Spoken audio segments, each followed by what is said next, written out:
Está começando o 4º ano do ensino fundamental. Vem aí, língua portuguesa.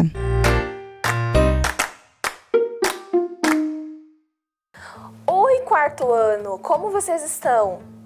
Todos bem? Aguardando, ansiosos pela nossa aula de língua portuguesa de hoje? A prof espera que sim, que todos estejam curtindo bastante as nossas aulas, certo? Nossa aula hoje vai estar muito legal, vamos descobrir algumas coisas juntos, certo? E para nós iniciarmos, vamos conhecer os objetivos? Os objetivos da aula de hoje são ler e compreender texto informativo, localizar informações no texto lido, buscar e selecionar junto com a professora informações sobre a gralha azul em textos informativos. Agora, para nós iniciarmos a nossa aula, a prof quer que vocês prestem bem atenção no seguinte barulho e digam para a professora de quem é esse som.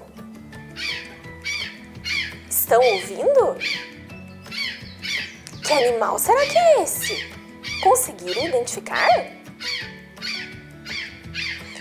Isso mesmo, quem falou que é de um pássaro? Que pássaro é esse, será? Ouviu alguém falar? Isso mesmo, esse som é o som da gralha azul, crianças. Observem ali. Ela faz um barulho, né, bem forte. Ela tem um canto lá, o som dela é bem típico, certo? As pessoas mais velhas aí na casa de vocês, tenho certeza que conseguem identificar claramente o som que a gralha azul faz, certo? E quando elas estão em bando, que geralmente é como elas vivem, esse som fica ainda mais forte. Mas vocês já ouviram falar da gralha azul? Vamos conhecer com a professora um pouquinho mais sobre esse passarinho? Ele é um passarinho típico aqui do nosso estado, do estado do Paraná. Então vamos ler lá com a professora. Acompanhem a leitura bem bonitinho com a prof, certo? Então a gralha azul é a ave símbolo do Paraná, que abriga o seu principal habitat, as florestas de araucárias, da qual estocam pinhões e, ao enterrá-los no chão para armazená-los, acaba por disseminar a espécie. Então, olhem lá, crianças, quantas informações já nesse primeiro parágrafo do nosso texto. Então, descobrimos que o habitat da gralha azul é a floresta de araucária, isso mesmo, as árvores de araucárias. Aquelas mesmas que dão pinhão. E descobrimos mais que ela é símbolo do Paraná. Ela faz parte, ela é um dos símbolos do Paraná, certo? Olhem lá, elas estocam os pinhões. Como será que elas fazem isso? Vamos descobrir, mas a prof vai dar já uma dica aí para vocês, um spoiler. Elas pegam a pinha lá, que é onde ficam os pinhões, e abrem essas pinhas para comer. Só que elas guardam alguns desses pinhões enterrados no chão. Quando elas enterram esses pinhões, muitas vezes elas acabam esquecendo onde elas enterraram ou acabam deixando por ali mesmo, pois já estão satisfeitas, já comeram. E com esse enterrar dos pinhões, muitos deles acabam brotando e nascendo novas árvores de araucárias, certo? Vamos descobrir mais sobre essa ave. Reza a lenda que este pássaro é, inclusive, responsável pela formação e manutenção dessas matas típicas. Vem daí o folclore que espingardas explodiriam ou negariam fogo diante dela.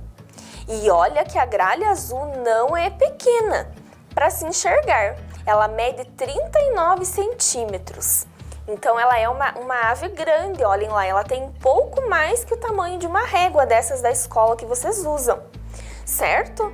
E observem ali que falava sobre a lenda Então, quem tem um pouquinho mais de curiosidade aí para estimular mais o hábito da leitura, para a gente conhecer palavras novas, pode procurar aí a lenda da gralha azul e vai conhecer essa lenda, certo? Além disso, sua coloração também chama atenção. O que será que é coloração, crianças? Isso, a cor da gralha chama atenção também. É preta na cabeça e na parte da frente do pescoço e na superior do peito. O restante é de um azul intenso. Então, observem lá, ela tem apenas duas cores. Ela é preta e é o azul das penas lá dela que chama atenção. É um azul bem forte, um azul bem intenso. Quando vocês enxergarem por aí uma gralha azul, vocês vão conseguir identificá-la facilmente. A fêmea é um pouco menor que o macho, né? A professora pulou ali um pedacinho. O que diferencia os sexos é o tamanho. A fêmea é um pouco menor, então o macho sempre será o maior, certo? A gralha azul é considerada uma ave muito inteligente e chega a ter 14 termos vocais, gritos para se comunicar. Gregárias vivem em bandos que vão de 4 a 15 indivíduos. Então ela tem muitos gritos, né? Muitos cantos. E elas vivem de 4 a 15 indivíduos em cada bando de gralha. Por isso é muito difícil a gente conseguir enxergar uma gralha sozinha. A alimentação dessa ave. É uma ave onívora. Alimenta-se de artrópodes, insetos, aranhas, anfíbios, frutos e também preda ninho de outras aves. O que será que significa preda ali? Predar, ela come, ela captura nos ninhos ovos de outras aves ou ainda filhotinhos de outras aves. É considerada dispersora da araucária, pois quando desmancha as pinhas para se alimentar, come apenas alguns pinhões e os que caem no solo podem germinar. Então lembram lá que a professora falou, às vezes elas mesmas enterram esses pinhões, jogam folhas por cima para despistar ali para outras aves não vir comer o que elas deixaram. Também pelo fato de enterrar alguns para comer mais tarde e não consumir todas as sementes que armazena, esta ave é considerada plantadora do pinhão. Uma curiosidade: seu nome científico remete à sua coloração. Ciano é azul e Caeruleus também está relacionado a esta coloração. Então, o nome científico da ave ali, Cyanocorax caeruleus. Nossa, prof, que nome difícil! Nome científico, nome quando descobriram essa ave, lá quando o cientista descobriu essa ave e começou a estudá-la, ele precisava relacionar o nome dela com alguma característica. Então eles relacionaram a cor dela, certo? Reprodução. Inicia em outubro e vai até março. O ninho é arredondado e feito de gravetos, geralmente colocado no alto de árvores de grande porte. São colocados em média 4 ovos. Filhotes do período reprodutivo anterior ajudam na limpeza do ninho, na alimentação e proteção da ninhada. Então, os filhotes mais velhos vão ajudar os pais ali a cuidar dos ovos dos novos filhotes, certo? Então, ela pode dar ali, pode colocar em média 4 ovos cada período reprodutivo, certo? Observações. É considerada uma das aves mais inteligentes depois dos psitacídeos, araras, papagaios e periquitos. É bastante sociável, tem um repertório vocal muito extenso e elaborado e interação social complexa. Então ela aí está junto aí com os papagaios, periquitos, né, na questão da inteligência, segundo os cientistas. Ameaças. Nossa, prof, crianças, essa ave também está ameaçada. A espécie foi classificada pela IUCN como próxima a entrar em perigo de extinção. A destruição da mata da araucária, principal fonte de alimento desta ave, está levando à diminuição de sua população, que tende a desaparecer na natureza, caso não se conserve os remanescentes da mata de araucária que ainda existem na região sul do Brasil. Então, olhem lá, um dos maiores perigos de extinção da gralha azul é a destruição da mata, crianças. Isso, porque lembram que a prof falou? Elas usam o pinhão, as pinhas para se alimentar e também para fazer os seus ninhos. Pois lembram lá que no texto estava falando lá que os ninhos delas são feitos, construídos em árvores de grande porte, certo? E a araucária aí, né, como a gente conhece, é uma árvore muito alta, muito forte, robusta, ela chama atenção também, certo?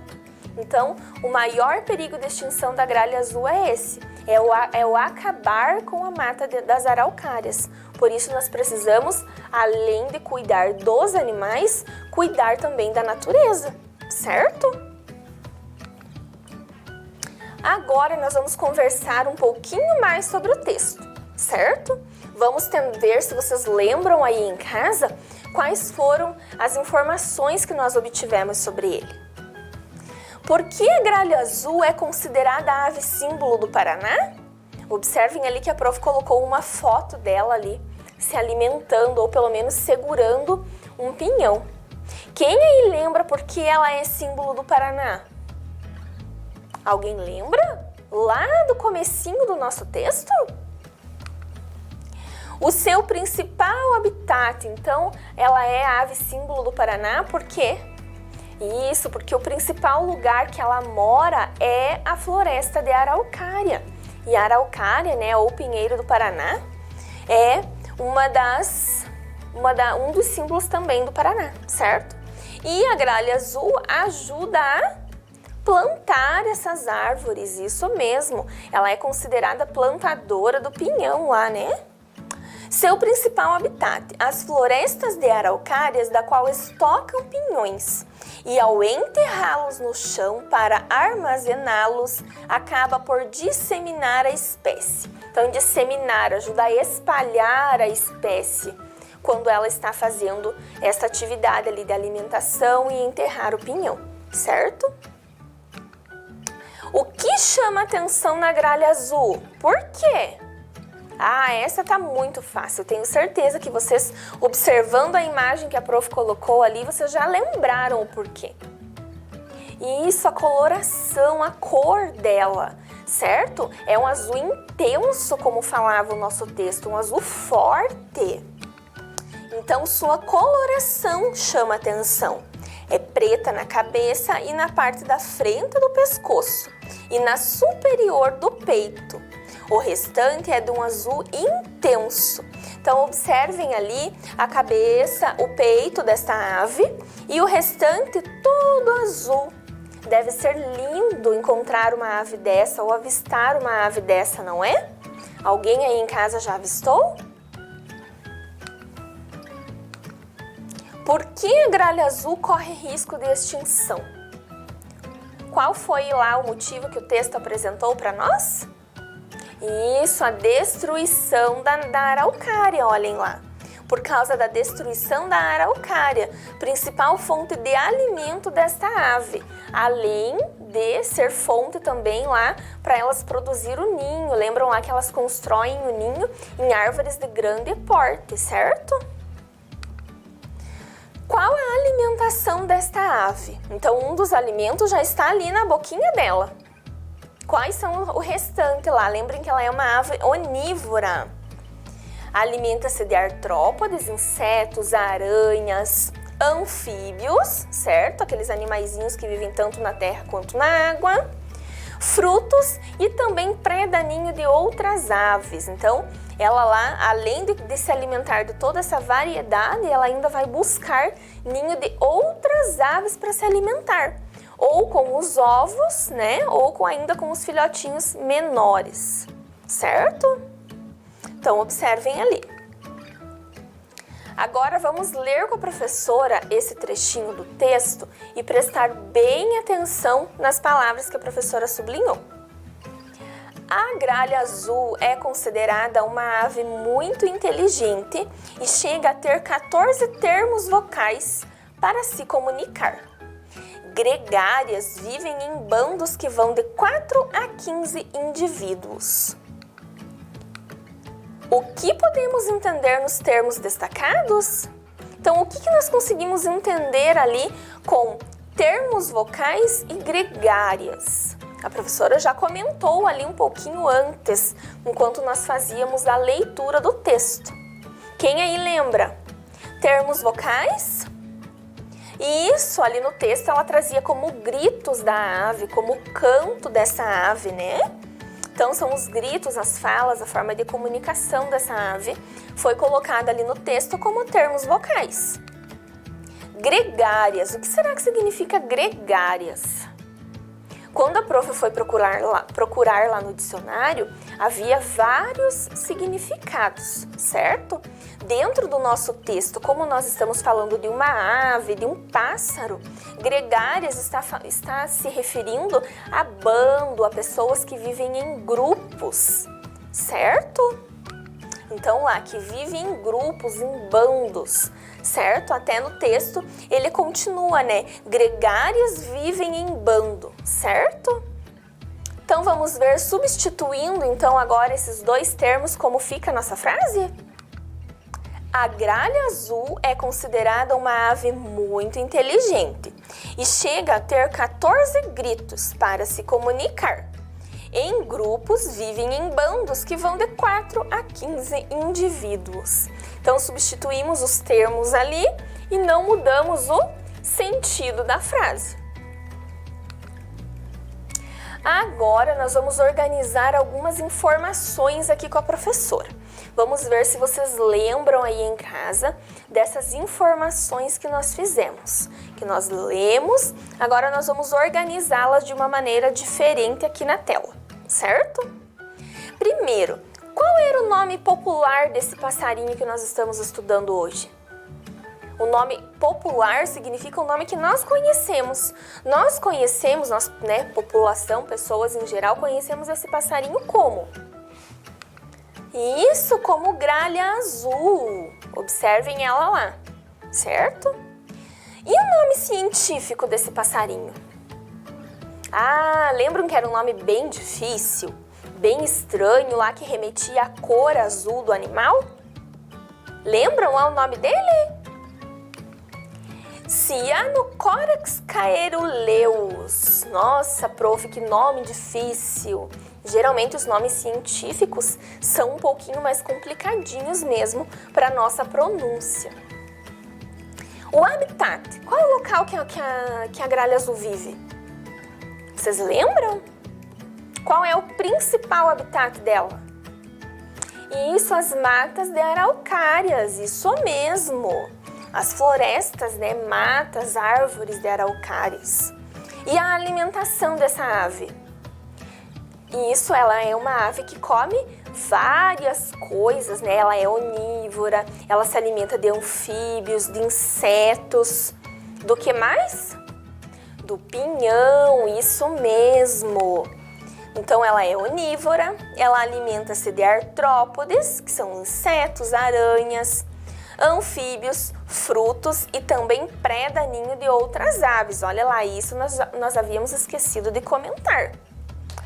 Desmancha algumas pinhas para comer pinhão, deixando cair alguns, que podem germinar ou até enterram alguns e acabam esquecendo, assim fazendo o plantio, certo? E a gestação desse animal? Vocês lembram lá? Isso, de outubro a... acho que é março, não era? Quantos ovos ela coloca por vez? Alguém aí lembrou? Isso, uma média, né, de 4 ovos. Então, inicia em outubro e vai até março, podendo ter até 4 ovos. Os ninhos ficam no alto de árvores de grande porte, certo? Essa forma de organizar essas informações, crianças, observem lá, nome popular, nome científico, habitat, alimentação e gestação. Vocês sabiam que tem um nome para essa forma de organização? Alguém aí já viu sobre algum outro animal, sobre alguma outra planta, esta forma de organizar as informações? Será que alguém aí já viu? Já leu? Isso é uma ficha técnica. Traz informações mais objetivas sobre o nosso assunto, certo? Então, é a ficha técnica de quem? Da gralha azul. Então, nós lemos o texto, retiramos dele as informações que nós precisávamos para produzir esta ficha técnica da gralha azul, certo? Então, ficha técnica, o que é, qual a característica, a função, aonde que eu encontro? Então, a função dela sempre é informar, certo? Ela vai trazer informações sobre o assunto que vocês estão buscando. No nosso caso, sobre a gralha azul, certo? Uma das características dessa ficha técnica é que ela traz informações mais curtas, mais objetivas, certo? Então, é o nome popular. Como todos nós conhecemos aquele animal, aonde ele mora, né? Qual o seu habitat, certo? Ela não se estende muito nas informações, ok? E a prof trouxe aqui alguns exemplos de fichas técnicas para vocês. Observem ali, do mico-leão dourado. Lembram que nós lemos alguns textos sobre o mico-leão dourado? Olhem ali. Também tem o nome científico, tem a classe e a família para qual esse animal pertence, tem o nome em inglês e diz que a distribuição dele é na Mata Atlântica de São Paulo, certo? E aquele outro animalzinho lá, qual será? Isso, lobo-guará. Também tem o nome, só que essa ficha, observem que uma traz informações diferentes da outra. Então, o nome traz o peso dele, o comprimento, aonde ele vive, a alimentação e os filhotes, quantos filhotes ele dá, certo? Então, vocês vão encontrar fichas técnicas diferentes, algumas com mais informações, outras com menos informações, certo? Aonde que eu encontro, professora, fichas técnicas? Geralmente em textos mais científicos, revistas, jornais e na internet também. Se vocês digitarem lá, ficha técnica da gralha azul, vocês vão encontrar fichas técnicas sobre esse animal. Ou de qualquer outro que vocês estão procurando, que vocês têm curiosidade em saber. Assim como de plantas. Plantas também é comum lá os botânicos que estudam as plantas produzirem as fichas técnicas sobre ela, certo? Traz informações mais importantes, mais curtas sobre as plantas. Agora vocês vão registrar aí no caderno de vocês a ficha técnica da gralha azul, certo? Registrem lá no caderno de vocês bem bonitinho, coloquem a data de hoje, ok? E deixem um espacinho para vocês procurarem alguma figura, alguma imagem da gralha azul para vocês colocarem do lado, certo? 7 minutinhos e caprichem!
bem bonitinho, bem caprichadinho? Deixaram um espacinho lá para colar a figurinha da gralha azul? Tenho certeza que sim. Olhem lá, a prof trouxe um verbete de curiosidades sobre a gralha azul. Você sabia que a gralha azul chama atenção por sua cor? É preta na cabeça e na parte da frente do pescoço e na superior do peito. O restante é de um azul intenso. Seu nome científico remete à sua coloração. Ciano é azul e caeruleus também está relacionado a esta coloração. Então o nome técnico dela lá, Cyanocorax caeruleus, nome científico, né? E a fonte ali de onde a professora tirou este texto que nós lemos. Então, este verbete foi uma forma que a professora encontrou de trazer a informação que nós já conhecíamos sobre esta ave, de uma maneira diferente, certo? Vamos pensar agora algumas curiosidades que nós conseguimos descobrir sobre a gralha azul neste texto? Foram muitas, não foram? Vamos lembrar quais foram? Sua cor chama atenção, está inclusive em seu nome científico. Então lembram lá? Isso, o nome científico dela lá, ciano, azul, coloração intensa. Ajuda a semear as sementes de araucárias. Então essa eu acho que foi a curiosidade mais legal, assim podemos dizer, que nós aprendemos sobre a gralha azul, não é? E isso ela ajuda a plantar pinhões, mesmo involuntariamente, né? Mesmo sem saber que ela está fazendo isso, ela ajuda. Porque quando abre as pinhas, come algumas sementes e outras caem no chão, podendo germinar. Até mesmo enterram pinhões para comer mais tarde e acabam esquecendo, assim nascendo novas árvores. É uma ave que vive em bando, é muito inteligente e possui um repertório vocal bem extenso. Lembram lá que isso trazia no nosso texto? Que ela está lá junto com os papagaios como uma das aves inteligentes? Que ela tem lá um repertório vocal, que ela tem falas, gritos, formas de se comunicar bem extensas? 14, 15 tipos de fala lá de gritos? Isso! E ela vive sozinha, será? Não, ela não é uma ave solitária, ela vive em bando, elas são gregárias. Lembram lá que nós aprendemos essas palavrinhas hoje? Está ameaçada de extinção por causa da destruição da mata de araucárias, sua principal fonte de alimentação. Então essa ave, assim como as matas de araucárias, ela também está entrando em extinção. Então vamos cuidar das matas para poder preservar esse animal, né? Essa ave que é tão linda e é nossa, é aqui do Paraná. Agora vocês vão registrar aí no caderno de vocês essas curiosidades sobre a gralha azul que nós aprendemos no nosso texto de hoje, certo? Então, caprichem lá no registro, 7 minutinhos para vocês, ok?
registrar? Tenho certeza que sim. Quem tiver oportunidade aí e quiser colar mais figuras sobre a gralha azul, né? Ou conseguir aí pesquisar mais algumas curiosidades, também pode registrar, certo? Vamos ver qual é a nossa tarefa? Então, vocês tinham a tarefa anterior, espero que todos tenham feito. E agora vamos ver a tarefa da nossa aula de hoje. Leia o texto da onça pintada novamente e faça a ficha técnica dela. Então, a prof mandou aí para vocês o texto sobre a onça pintada, certo? Aprendemos na nossa aula de hoje a produzir uma ficha técnica e vamos produzir agora, vocês vão produzir em casa a ficha técnica da onça pintada. Ok, crianças? Então, lá. O nome popular dela, o nome científico, o habitat, a alimentação, o tempo de gestação e o tempo de vida dela. E ainda, se vocês tiverem oportunidade, podem achar uma imagem da onça para colar junto, ok? E os nossos objetivos de hoje, será que nós conseguimos contemplá-los? Ler e compreender um texto informativo. Lemos o texto sobre a gralha azul, paramos, conversamos sobre ele, não é? Localizar informações no texto lido. Localizamos as informações, conversamos, destacamos ela, ainda em forma de pergunta, de diálogo, certo? Buscar e selecionar junto com a professora informações sobre a gralha azul em textos informativos. Então, encontramos essas informações e organizamos elas em forma do que mesmo?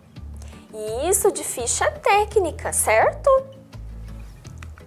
A nossa aula, então, está ficando por aqui. A prof adorou estar aqui com vocês. Um beijo e até a próxima aula. Volta às aulas. O que cada um deve fazer para um retorno seguro? Use máscara. Mantenha o distanciamento. Lave bem as mãos. Ministério Público do Estado do Paraná. Conselho Tutelar. Vara da Infância e Juventude. Prefeitura de Ponta Grossa. Vem aí, Geografia.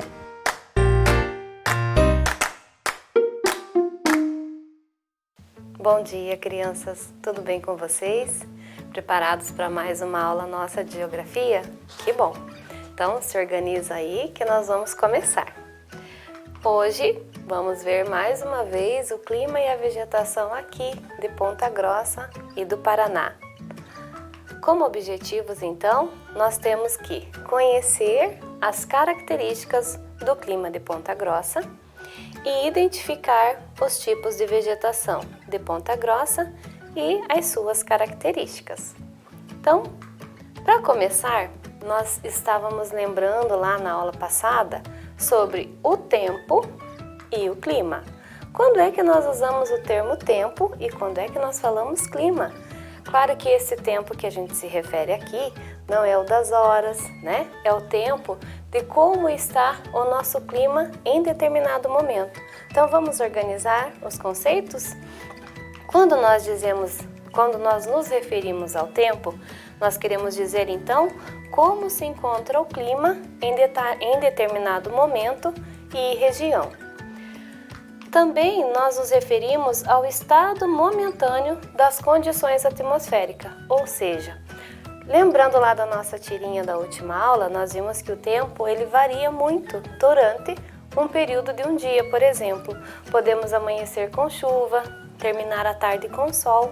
Então, é realmente esse estado momentâneo de como está a condição do tempo atmosférico naquele momento e em determinado lugar.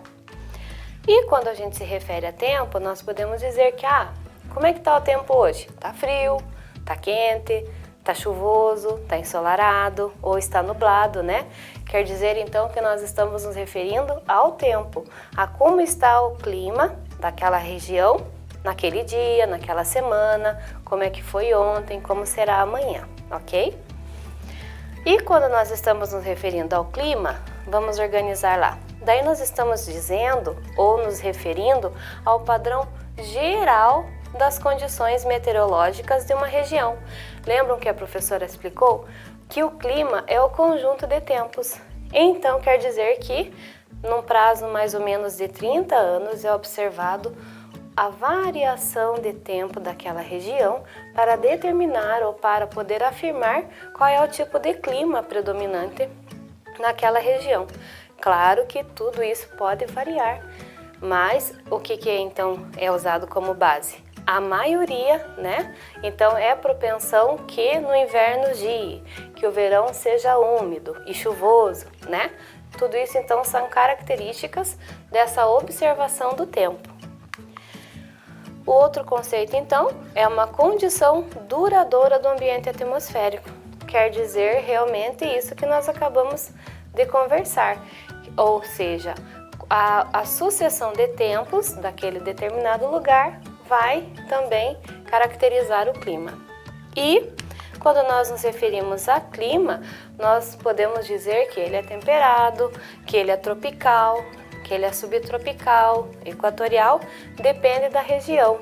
Para isso a professora trouxe o globo, né, com as zonas climáticas, para que vocês pudessem visualizar então aquelas linhas imaginárias e como aquilo então vai influenciar também o clima no nosso planeta, no nosso país, aqui no nosso estado e município. Nós vimos então que tudo isso são o que a gente chama de fatores que influenciam o clima. Vamos começar então falando da maritimidade e da continentalidade. Vocês sabem que a água ela é um moderador de temperatura. Então, quanto mais próximo uma região estiver da água, do mar, do oceano, a sua variação de temperatura será menor. Quer dizer que a temperatura será constante. Não vai ter aquela questão assim que de repente de manhã estava um frio muito grande e à tarde se termina com um calor. A variação de temperatura ela é a constante. Quanto mais próximo estiver do continente, essa variação de temperatura vai existir com mais intensidade, ou seja, de manhã podemos começar uma manhã bem fria e terminar a tarde com um calorzinho, um sol bem gostoso. O outro fator são as correntes marítimas. Assim como as massas de ar, elas possuem características, né? Então, se essas correntes marítimas trazem águas geladas, elas vão influenciar o oceano, né? Ali o mar onde elas estão passando, e tudo isso vai influenciar o clima daquele lugar. O homem ele é um grande transformador, um grande agente transformador, né? Tanto do clima quanto da vegetação, porque uma coisa está relacionada com a outra. Então, o homem acaba sendo também responsável pelas variações climáticas, massas de calor, né? E tudo isso que a gente acaba percebendo, né? A emissão de gases, o desmatamento, tudo isso então vai ter consequência tanto no clima quanto na vegetação. A altitude. Lembram lá? Quanto mais alto nós estivermos, menor serão as camadas de ar até a atmosfera. Portanto, ali tende a ser um local mais frio, com as temperaturas mais baixas. E se nós estivermos mais próximo do nível do mar, nós temos mais camadas de ar acima de nós até chegar à atmosfera. Com isso, as temperaturas acabam ficando mais elevadas. E então, quanto maior a altitude, menor a temperatura, ok? Outro fator é a latitude. A latitude ela está intimamente ligada, né? Ou seja, ela se refere à incidência de raios solares no nosso planeta. Então, quando os raios chegam, né? Quando eles tocam aqui, chegam no nosso planeta, eles abrangem uma certa região. Essa região, que é próximo à linha do Equador, ela recebe uma incidência maior dos raios solares. Portanto, ali a variação de temperatura ela é bem mínima, né? Nós temos a temperatura elevada e uma presença de chuvas constantes. Quanto mais próximo nós estaremos dos polos, ou seja, lá tanto do Polo Sul quanto do Polo Norte, menor vai ser a incidência de raio solar. Portanto, as temperaturas ali também tendem a ser mais menores, quer dizer, né? Mais frio e a temperatura mais baixa. Portanto, ela vai estar ligado a receber, né, a como que o planeta recebe, então, essa luz e esse calor que vem do Sol. As massas de ar. As massas de ar nós vimos, então, que os ares, né, ou seja, os deslocamentos de massas de ar, eles acabam se aproximando por características tanto de temperatura quanto de umidade. Portanto, essas massas de ar que se assemelham, né, elas formam blocos e esses blocos são transportados, né, porque a gente sabe que o ar ele está sempre em movimento. Com isso, ele também vai transformando pelo local por onde ele passa, né, em determinada região do nosso planeta, do nosso país, ele vai acabar influenciando o clima, né, podendo deixar ele mais úmido ou mais seco, dependendo da característica dessa massa de ar. E o próximo é o relevo. O relevo, ele acaba influenciando por questões de altitude, né, posicionamento, se está mais perto, mais longe do mar e principalmente pela presença ou não de serras, montanhas. Às vezes, a presença de uma cadeia de montanhas, uma serra, pode bloquear a passagem de umidade, né? Ou seja, pode deixar que o lado de lá da montanha acabe se tornando um clima seco, né? Com poucas chuvas, devido então a essa variação de altitude também que nós podemos encontrar no relevo. Com isso, então, nós vamos ver a vegetação, né? Que ela é caracterizada como o conjunto de plantas de uma determinada região. Lembrando que nós estamos nos referindo às plantas nativas, né? Aquelas que nascem sem a influência do homem, e sim baseado no clima, na localidade e tudo mais.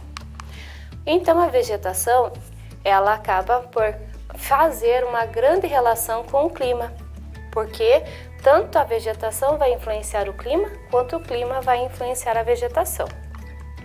As dinâmicas climáticas, então, vão determinar, né, se aquele local vai ser com plantas que vão absorver muita água, porque vai ter a presença de chuvas constantes, ou se vão ser plantas que vão se adaptar à seca, porque é uma região que não chove tanto, né?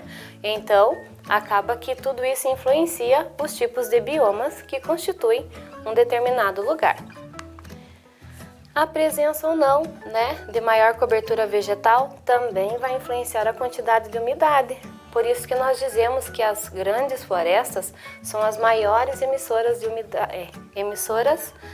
umidade, né? Ou seja, elas conseguem então influenciar também o clima da sua região. E, devido à diversidade climática, existem coberturas vegetais distintas. Quando falamos isso, estamos nos referindo às vegetações naturais ou nativas. Por isso que nós estamos dizendo, tanto uma coisa influencia a outra, quanto vice-versa. Quer dizer que um clima seco vai então produzir uma vegetação que consiga viver com um longo período sem água. E já um local úmido vai ter uma vegetação que consiga então se adaptar a uma presença grande de chuvas e tudo mais. Vamos lá. Agora vamos ver aqui no nosso Paraná. No nosso Paraná, nós temos a presença da vegetação litorânea. Observem lá que é só aquele azulzinho que está lá na pontinha, bem próximo ao mar. Aqui está a nossa cidade. Então, aqui na nossa região, nós não temos vegetação litorânea, ok? Nós temos também a presença dos campos aqui no Paraná. Campos e cerrados. O cerrado é aquele pontinho vermelhinho ali que vocês estão vendo. Ele caracteriza 1% da nossa vegetação, né? E aqui está a Ponta Grossa. Então, Ponta Grossa pega uma região de campos. Então, nós podemos observar aqui onde nós moramos, né? A presença dos campos. Também temos aqui a Mata de Araucária. Olha lá a Ponta Grossa, também pegando uma porção da mata. E nós temos as florestas tropicais, que é caracterizada então por essa variedade de árvores, né? E aqui está a Ponta Grossa. Na nossa região, então, nós não temos florestas tropicais, ok? Agora vamos visualizar tudo isso no nosso mapa. Vamos lá? Então, vamos perceber agora, bem de perto, essa proximidade e essa relação que existe, então, entre o clima e a vegetação. Aqui no nosso Paraná, então, nós temos o clima, esse representado pela cor laranja, que é o clima subtropical úmido. E quando nós estamos nos referindo a esse clima, nós vamos ter também a sua vegetação correspondente, que no caso são as florestas tropicais, aquelas que nós conversamos, né, que tem uma grande variedade então de espécies de árvores, e quando ela está próximo ou mais localizada na Serra do Mar, nós podemos também denominá-la de Mata Atlântica. Nós temos também esse clima aqui representado pela cor azul, que é o clima tropical. Lembram? É aquela faixinha bem próximo ao litoral. Então, esta faixinha, né, ela vai caracterizar, então, uma vegetação característica da região litorânea. Como que vai ser essa vegetação, então? Ela vai ser uma vegetação um pouco fraca, né? Porque ela vai estar muito em contato com a areia e também os sais que vêm do mar. Portanto, nós temos as restingas e nós temos o mangue. O mangue, então, ele é caracterizado pelas suas raízes elevadas, né? Porque como por determinado momento lá do dia ele vai estar submerso, ou seja, coberto de água, as suas raízes acabam sendo um pouco aéreas, né? Para poder captar, então, o oxigênio do que está para fora da água. E o próximo clima, então, que é o clima subtropical, né? Ou subtropical temperado também, se você quiser usar esse termo. Então, o clima subtropical, ele vai pegar essa região aqui do nosso estado. Vamos só arrumar aqui, isto. E o clima subtropical, olha só, vai pegar então a vegetação de mata de araucária. Por quê? Porque esse clima então ele tende a ter invernos rigorosos e a mata de araucária ela se dá justamente por essa característica do inverno rigoroso, a presença de geadas e tudo mais. Também nós vamos ter a presença de campos nesta região. Os campos, então, eles são caracterizados por gramíneas, né? E capões de mato. E também um pedacinho do cerrado. O cerrado, então, compõe 1% apenas da nossa vegetação paranaense. E, para nós nos localizarmos, Ponta Grossa está mais ou menos aqui, pegando, então, um pouquinho da mata de araucária, dos campos e fazendo com que também esse nosso relevo acidentado, a grande presença de bastante rios aqui na nossa região, influenciam então toda essa característica da vegetação e do clima, né? Também citando as matas ciliares, que vão ser aquela vegetação que vai compor as margens do rio, ok? Muito bem, então vamos à nossa hora da atividade, né? Onde nós vamos então registrar tudo isso que nós vimos nessas aulas. E pegue o seu caderninho, aquele que nós fizemos anotações na aula passada, e a folha que você foi retirar lá na escola, tá bom? Então, encontra lá, por favor, a nossa atividade, começando lá no número 1. Lembrando que é a aula número 9, né? De clima e vegetação. Número 1. Assinale com um X as alternativas que citam as vegetações que nós encontramos aqui no nosso município. Você tem 3 minutinhos, essa tá bem fácil.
Vamos então conferir como estão as suas respostas?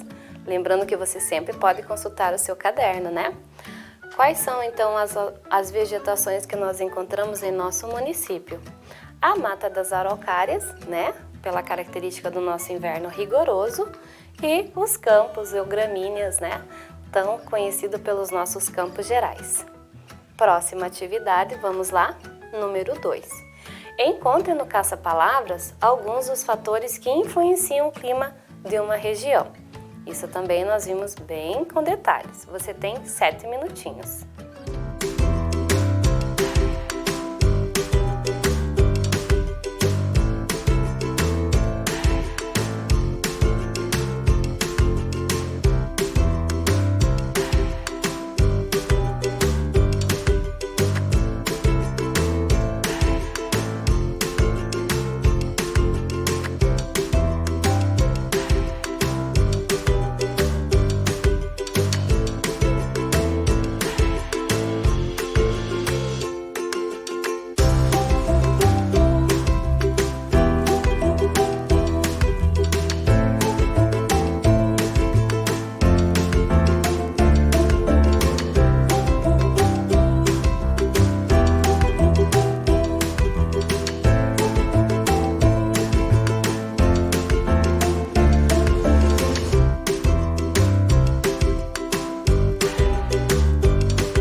dia!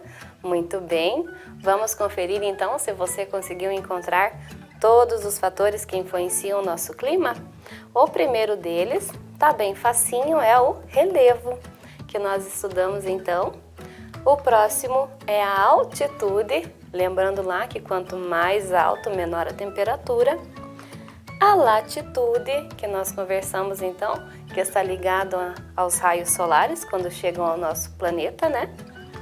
As massas de ar, que então são esses blocos de ar com características semelhantes de temperatura e de umidade, que também vão influenciar o local por onde eles passam. E a vegetação, né? Que nós também vimos essa relação, tanto uma quanto a outra influencia, pela emissão de umidade e tudo mais. Muito bem, agora vamos à terceira atividade. Leia as frases e pinte as informações corretas referentes ao clima de nosso município. Você que lê dessa vez, ok? 5 minutinhos e a gente já confere.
Vamos lá então?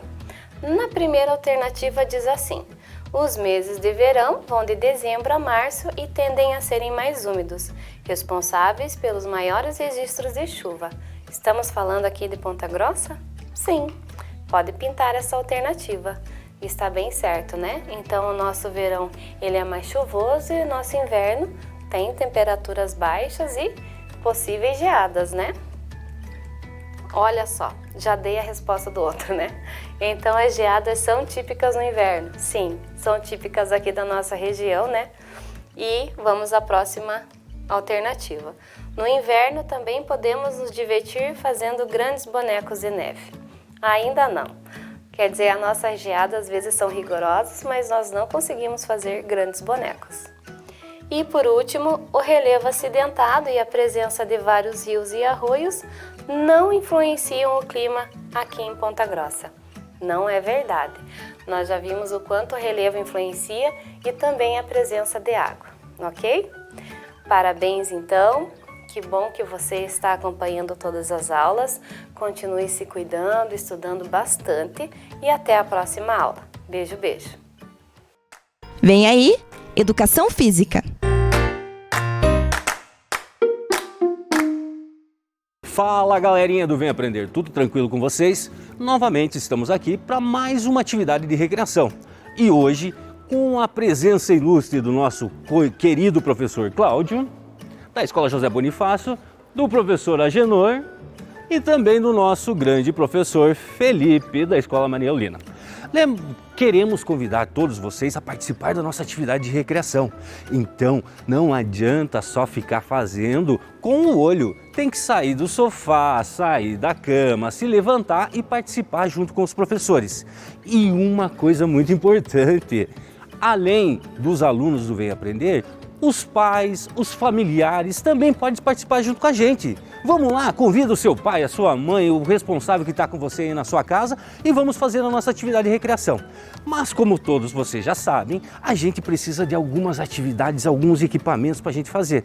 Então na casa de vocês podem delimitar as duas paredes, a distância de um sofá para o outro, a distância de uma cadeira em outro, ou vocês podem usar até mesmo chinelo, calçado, qualquer coisa para vocês demarcarem. Então aqui na nossa quadra esportiva a gente tem algumas limitações. Ao fundo nós colocamos 3 cones que cada professor vai ficar em um dos cones. E também aqui na frente a gente tem uma linha de chegada. E agora vem a nossa atividade de recreação, porque geralmente é assim, se os professores já souberem qualquer atividade, perde-se a graça. Então a gente começa a trabalhar com os professores e eles vão conhecendo a atividade. Então para essa atividade vamos utilizar folhas de papel. Folha de papel usada que você tiver em casa, pode ser jornal, pode ser sacola, pode ser pedaço de pano, pode ser a meia, pode ser calçado, qualquer coisa que vocês consigam colocar os pés em cima. Tudo tranquilo com vocês? Então para isso, o que a gente vai fazer? Eu vou pedir para cada um dos professores, eles vão vir aqui e vão pegar três folhas dessas. Então eles vão utilizar 3 folhas dessas, então pode vir o professor Cláudio. O professor Cláudio vai pegar 3 folhas. O professor Agenor mais 3 e o professor Felipe também mais 3. Tá certo? Vocês aí na casa de vocês também podem fazer essas 3 folhas. Nessa primeira atividade, ao invés de vocês utilizarem as 3 folhas, vocês vão utilizar somente 2 folhas, professores. Uma pode deixar do lado. Isso, joia, professores. Igual o pessoal está fazendo na casa. O que vocês vão ter que fazer? Só pode pisar na folha com os 2 pés juntos. Vocês vão ter que sair na contagem que eu disser, chegar até a linha azul, somente pisando em uma folha. Então eu vou pedir para o professor Felipe, coloca uma folha no chão, pisou em cima, coloca a outra folha, pisou em cima, agora ele vai pegar a folha de trás e trazer na frente. Isso! Até ele conseguir chegar nessa linha azul. Obrigado, professor Felipe. Agora que todo mundo já compreendeu como é que nós vamos fazer essa atividade, vamos desafiar os professores aqui no ginásio e vocês aí na casa de vocês. Vamos lá, junto com o professor, na contagem até 3. 1, 2, 3. Valendo, professores. Vai lá, puxando a folhinha de trás, traz a folhinha de trás para frente, só pode pisar na folha, olha, o professor Felipe está na frente. Professor Agenor, ó, não pode, ó, só pode pisar na folha. Ó, o professor Felipe está chegando na frente, professor Cláudio, é os 2 pés, professor Cláudio. O professor Felipe já foi o primeiro. Olha lá, o professor Genor está chegando em segundo. Isso, ótimo aí, ó. Os professores já fizeram a atividade. Cansaram? O professor Felipe cansado, o professor Agenor já está suando, o professor Cláudio está ofegante. E agora nós vamos para a nossa segunda atividade. E a segunda atividade é um desafio ainda melhor para vocês. E eu quero ver se os professores aqui conseguem fazer junto com vocês. Porque essa foi uma sugestão de várias escolas que a gente está indo. A gente está indo essa semana nas escolas e é muito legal ouvir o retorno dos alunos. Porque eles falam que eles assistem o programa, gostam das atividades e principalmente se divertem aprendendo. E esse é o objetivo nosso, fazer a educação física se tornar divertida e continuarem aprendendo. Então vamos lá, professores? Agora vocês vão utilizar a terceira folha e o desafio vai ser ainda maior. Porque nós vamos fazer um pequeno circuitinho imitando o gesto de um animal. Espero que aí na casa de vocês já conheçam o gesto que o macaquinho faz. Então o que vai acontecer? O professor Felipe vai colocar uma folha, vai ficar com os 2 pés juntos na folha, coloca agora uma folha para o lado da parede do ginásio aqui, professor. Isso, e uma folha mais à frente. Isso. O movimento do macaquinho vai funcionar da seguinte maneira. O professor Felipe vai estar virado de frente para a parede. Ele vai colocar as mãos naquela folha que está para o lado da parede. E agora ele vai tentar fazer um salto na próxima folha. Vai lá, professor Felipe. Oh, joia, o professor Felipe conseguiu. E ele vai ter que buscar outra folha lá. Então, da mesma maneira, eles vão estar fazendo esse distanciamento. Gostaram da atividade, professores? Joia! Espero que aí na casa de vocês também façam essa atividade do macaquinho junto com o pessoal e os professores aqui do Vem Aprender. Vamos lá desafiar o pessoal? Chama todo mundo que está na casa de vocês para fazer atividade junto com os professores. Atenção, professores, compreenderam como é que funciona a atividade? Na contagem de 3. O professor Genor, espera eu contar, professor. 1, 2, 3, valendo! Olha lá, o professor Felipe novamente na frente, fez o movimento. Isso, olha lá o professor Agenor. Uma folha de cada vez, tem que formar um triângulozinho. Isso, olha lá o professor Felipe compreendeu. Traz uma folha para frente, olha lá, se enrolaram. Não pode se encostar, professor Agenor e o professor Cláudio. Olha o distanciamento. Olha o distanciamento. Professor Agenor e o professor Cláudio estão chegando junto, o professor Felipe já está na frente. O professor Felipe é muito está fazendo, ó, não pode se encostar, professores. Vamos lá, fazendo junto com o pessoal aqui. Ótimo, professor Agenor. O movimento do macaquinho, joia. O professor Felipe já terminou aqui a atividade. E o professor Agenor está terminando. Escapou a folha, professor? Escapou a folha lá para trás. Ótimo. Vai lá com o professor Cláudio. Joia. Professor Agenor, isso. Vamos lá. Terminando a atividade. Ó, vai lá, mais uma. Tá quase chegando o professor Cláudio. Quase terminando. Vamos lá. Chegou. Professor Cláudio. Isso, ótimo. Professor Agenor ficou para ser isso. Aqui a gente teve a vitória do professor Felipe, tivemos aqui a participação especial dos professores Cláudio, professor Agenor, e espero que vocês tenham se divertido igual todos nós. Os professores se divertiram, fizeram atividade física e vocês aí na casa de vocês, também com os familiares de vocês. Até a próxima atividade de recreação. Tchau, tchau, pessoal!